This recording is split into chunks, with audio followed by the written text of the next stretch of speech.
Ladies and gentlemen, welcome back to a new episode of chess on this channel. And this time, as you can see in the title above me, I played a bot on chess.com, the Ahmed bot, which had a rating of 2200, which is pretty good. And I played that game today, um, around 90 minutes ago.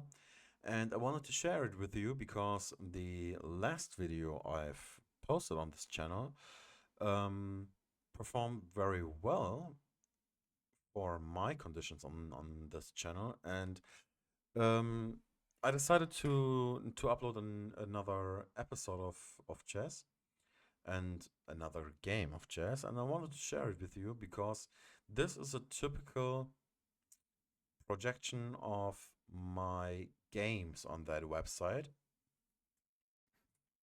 because in the last few months I got a similar rating to this game, or similar ratings plural, to this game, and it's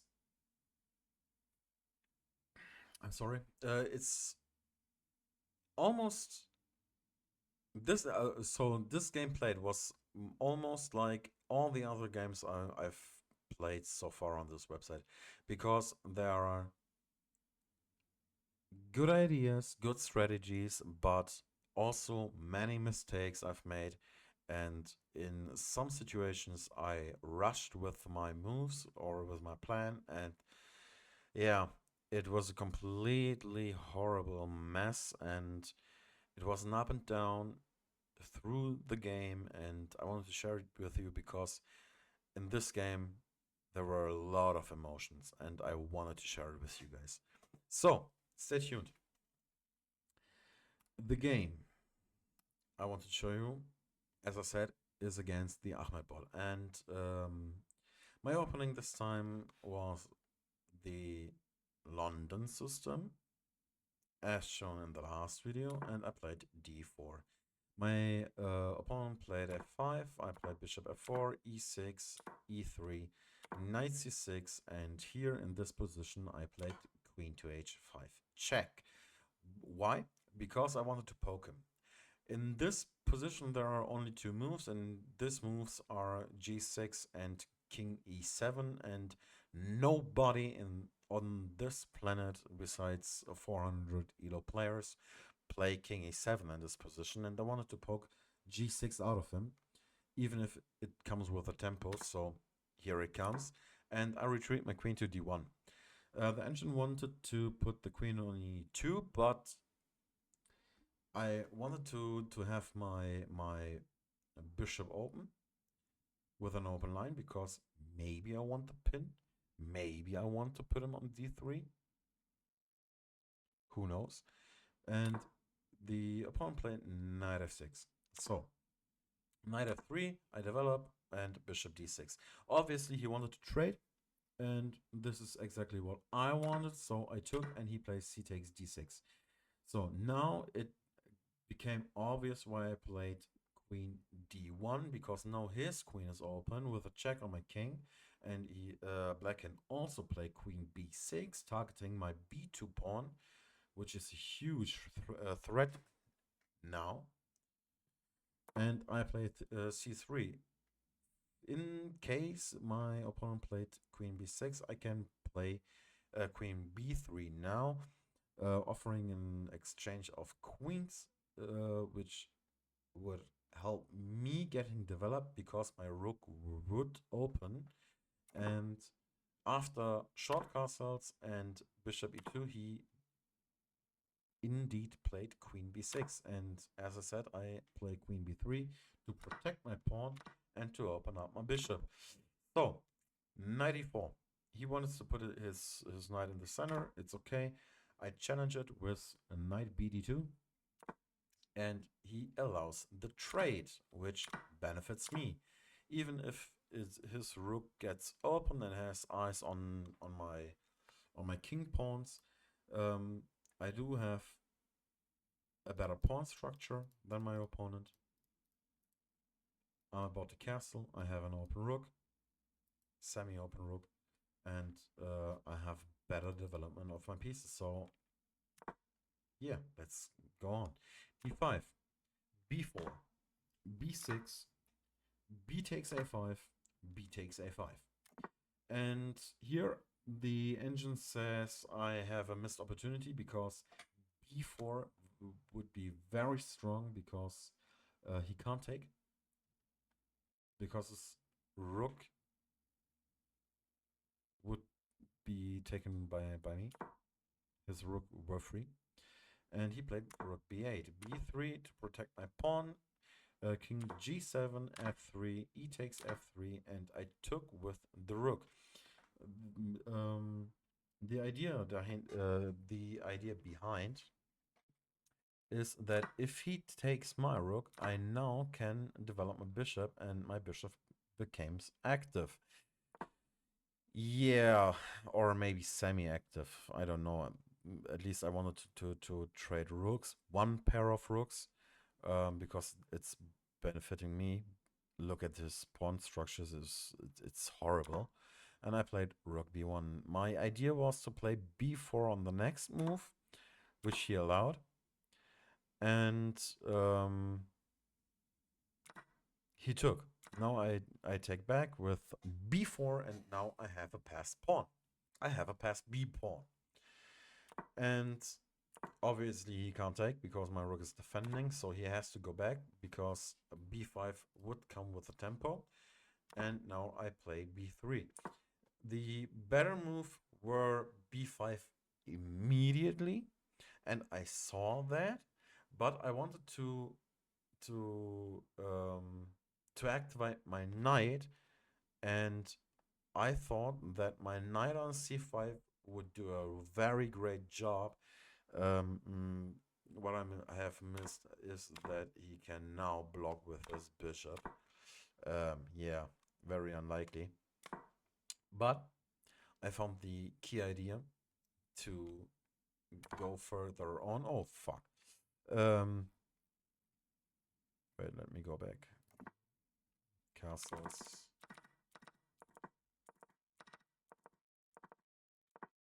Yeah, here. I found the key idea to proceed further. Rook a1, knight c8, rook a5, knight d6. The knight is now defending the bishop, and attack doesn't work, so I go to a7 because the d7 pawn becomes weak. Is defended one times. I attack it two times, so he has to defend it. Rook to f7, and now knight b7. My idea was to trade off his knight, because then it's a fork. If I can get his knight, if he blunders it, of course he didn't blunder it. The idea was, also the idea, the engine shown here on the screen with knight to c4 is to protect the fork on d6 and make it look stupid that my knight is in front of my rook.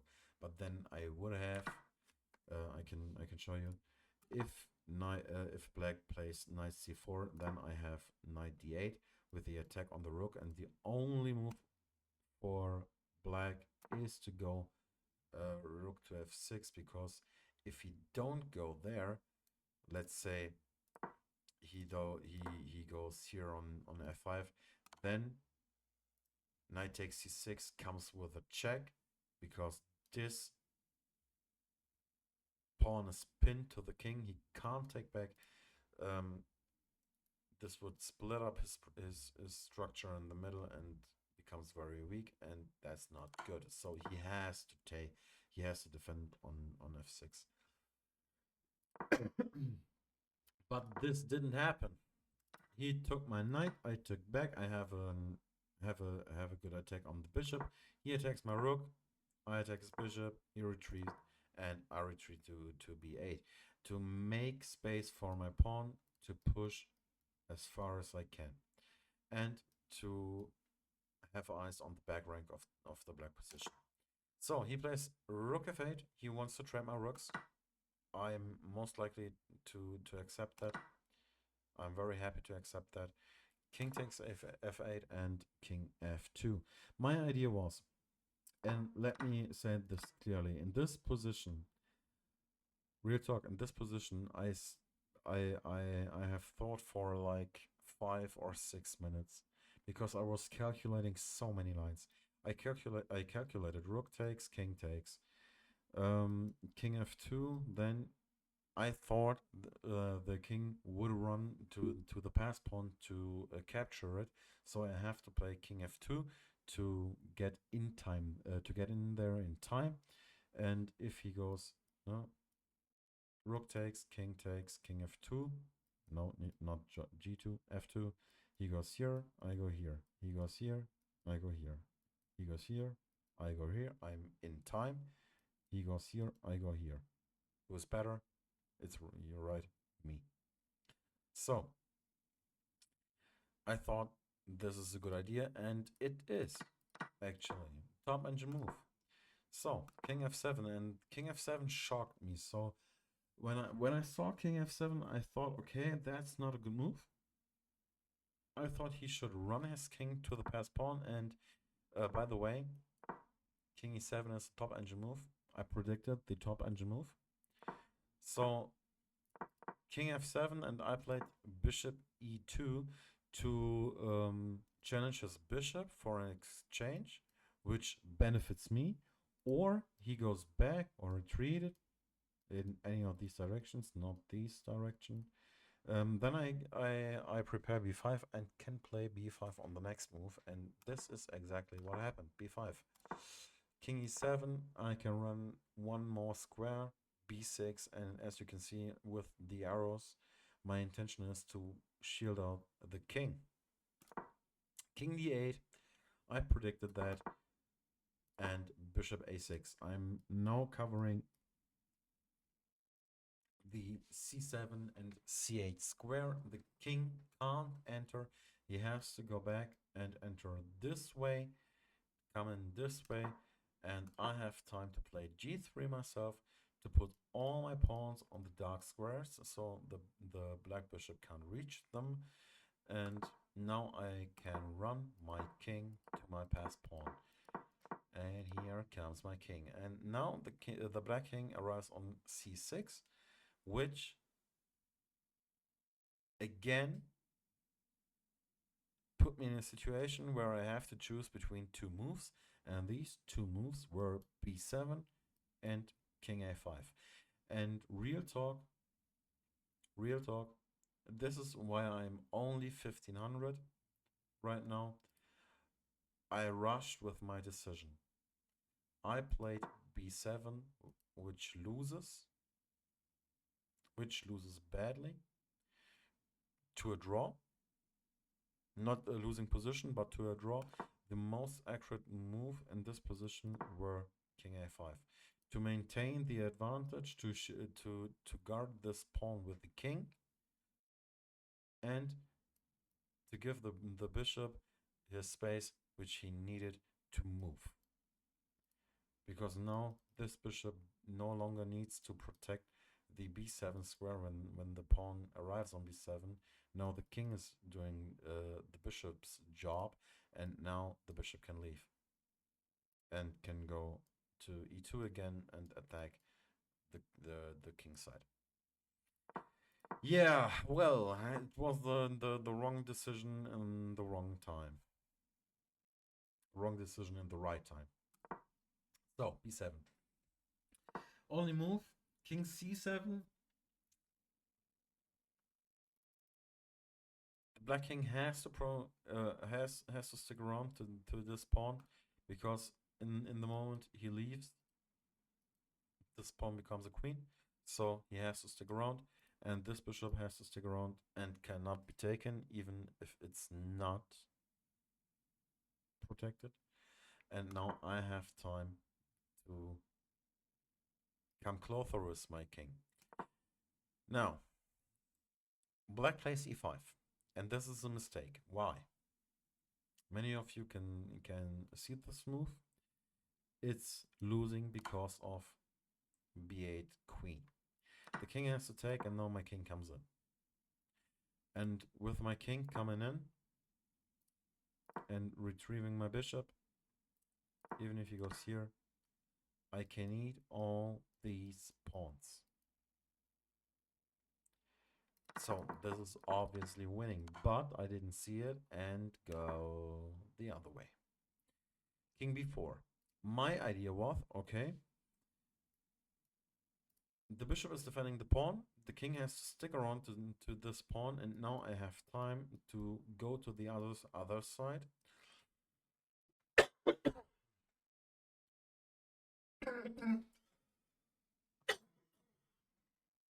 And easy eat these pawns. But not but he takes the d pawn, which benefits me a lot because now I have room for an entry. And these pawns are stopped, so everything's good. I ran to the other side. Here comes h5, and this is again losing for black. And now I squeeze the initiative. King d3, bishop e4 check, king e3, bishop c2, king f4, bishop b3. And in this position, I rushed again. Because in my thought, he never goes to c4. He would never go to c4. Yeah, obviously he goes to c4. I played king g5, and this is a blunder because now all my advantage is gone because bishop c4. I didn't consider the opportunity that the bishop goes to c4. Literally. King g5 was played in like 3 seconds. And after he played bishop c4, I was like, oh my fucking god, I blundered again. Which I did. To be honest, which I did. I knew it. And I knew that in the moment the black move arrives. I knew I was in a lot of trouble. I knew that is... I thought I was winning. I assumed that. But I had to calculate many lines here. And what I had calculated is, for example, bishop takes bishop, which he played bishop, pawn takes bishop, and I had to run back. I would make it in time, but, and here's the problem, as you can see in the eval bar, in this position, black is winning. Why? Because the king takes. And after the king takes, even if I get to that pawn and can capture it, here comes the king. And now I capture. And now he goes here. And after I go here, he goes there. And now I'm in trouble. Because in the second I step to the e file, the king comes closer and I'm losing this pawn. I cannot protect this pawn because the king is coming in, as you can see. So, yeah, I didn't calculate that. I saw literally everything beside that specific line. That had blown my mind. But this time I choose the right option. King takes h5 was the correct move. Why? Even if the black gets the bishop, I got 2 pawns and now I have 2 passed pawns. On the opposite side, on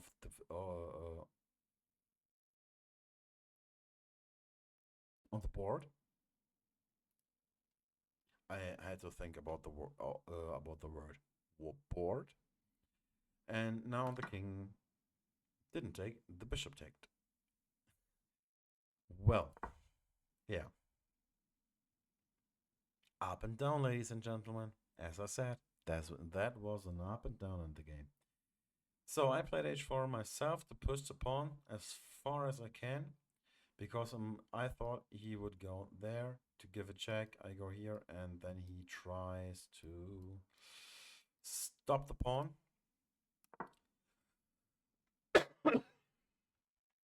No, he did not. He goes to c6, and this is losing because of h5.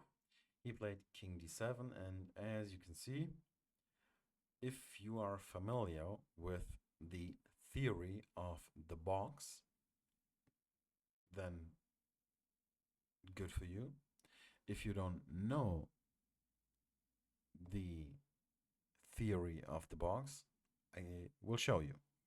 So the BOTs, oh, not that, this move. So the BOTs, Alexandra and Andrea. In fact, I think it was Alex who showed that.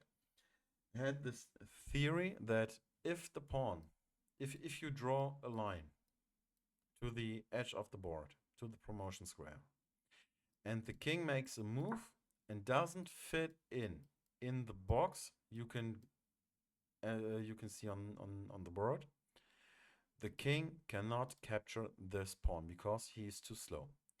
If he is inside the box, let's say the king were here, the king would indeed stop the pawn. So, did I see that? No. I played king g5. Why?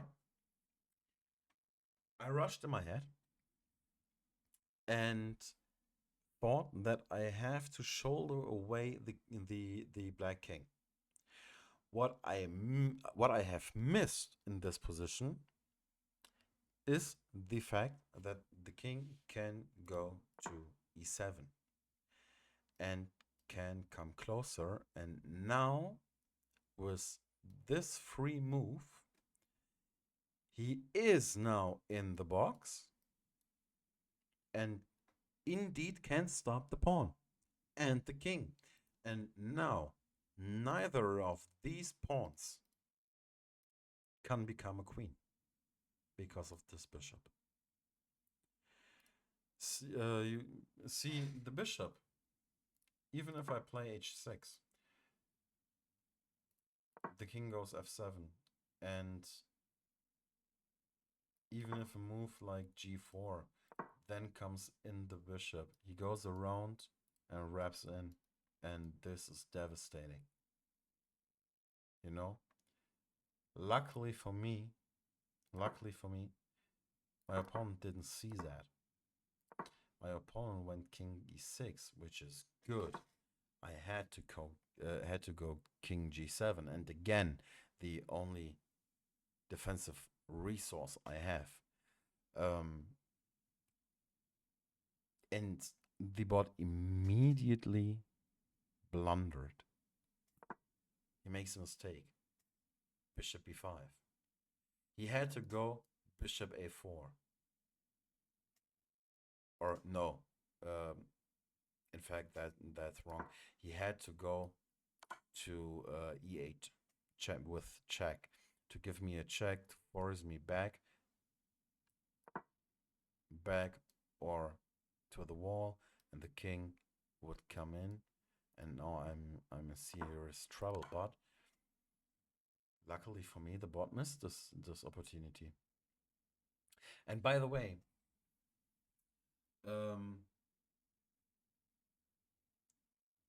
you can rewind the whole video if you didn't believe me. This exact moment, right here, right before the bishop goes to b5, in this situation, this was the first and only moment in the game where black had an advantage and could claim a win. Where black is actually playing for a win, the only time in the match. And he immediately missed his chance. So now I'm back winning again. Why? Because now my H pawn goes. And even if the check comes now with bishop d3 check, now I go to king to g7, and because I have a second pawn, this pawn becomes definitely a queen. Because all I have to do is to push the g pawn 3 squares to shield out the bishop. Savage. Savage. And in this position with bishop h7, I also spent like 10 minutes of thinking, because on my head, because of all these up and downs in this game, in my head, I was like, yo, is he playing me? Is this some kind of a stalemate trick? And I literally spent 10 minutes here sitting, okay, if I go here, then he goes here, and then I have g4. But if, what if I don't take the bishop? What if I play g4 instead? Then maybe he goes like this, and then I can push or whatever. So I was calculating. I'm sorry for that. I was calculating all these different things and all these possible outcomes, and I wanted to convince myself that taking the bishop is not a stalemate and not a losing position. And indeed, yeah, of course it's not a losing position. If I take the bishop, there's only the king, and you can't stop 2 pawns. You just can't with the king. So yeah, I ended up taking the bishop because I thought, why not? There's no possible way that he can stop me, which he indeed can't. And this is what I have calculated here. And then I have to go g4. If he goes here, I go up. If he goes then there, I go up. It's check. He can go here, and this becomes a queen. Or he can go. He can go up again, and it's this pawn becomes definitely a queen. So, but he played king f6, and this is the opportunity for me to play king g8. Now here comes king g5, and I play h7, king takes, and queen. And now this, my friends, this was just...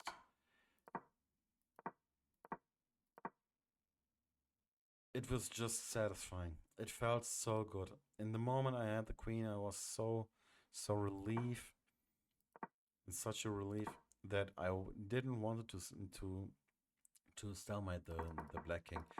As I said earlier, I have traumas with bots. They always try to stalemate and to claim a draw. And this is so frustrating because this fucking ELO bot, like L-I, D-I, claimed to stalemate draw in 3 games in a row, and that was very frustrating. You think it's for sure it's for sure checkmate, and you start pre-moving it, and suddenly it there is no boom you won, there is boom draw.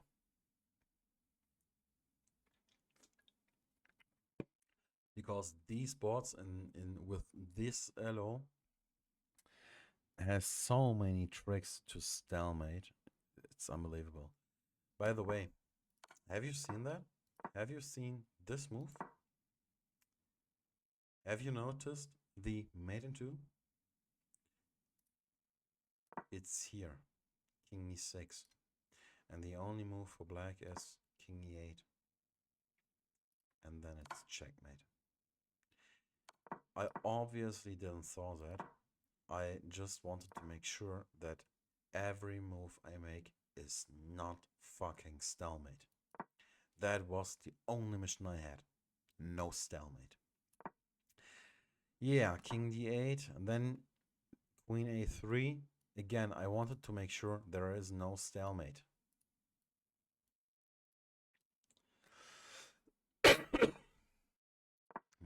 King d6, king d7, queen a6, king d8, queen takes d6 check. Now it definitely cannot be stalemate,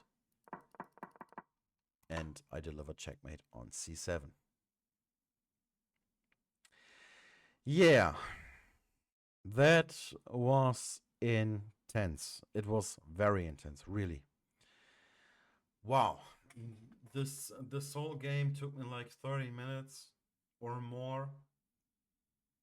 A fucking joint and a lot of nerves, really. This felt amazing. And now I'm switching scenes and show you the game analysis.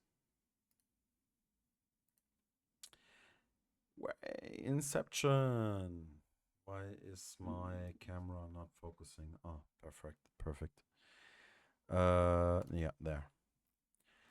And I go back on this arrow, and as you can see, I have an accuracy of 82.8%. The Ahmed bot played with 75.1%, and these are the ratings. I got a 2150 rating, and the Ahmed bot played with an 1700 ELO. I don't know if I was lucky or not, but I will take this. And as you can see here on the EVO bar throughout the match, here with King G5, this was the only moment the board had the opportunity to play for a win. I was always better, and when I played mistakes, I could recover from that with the right resource, right defensive resource. And yeah, wow.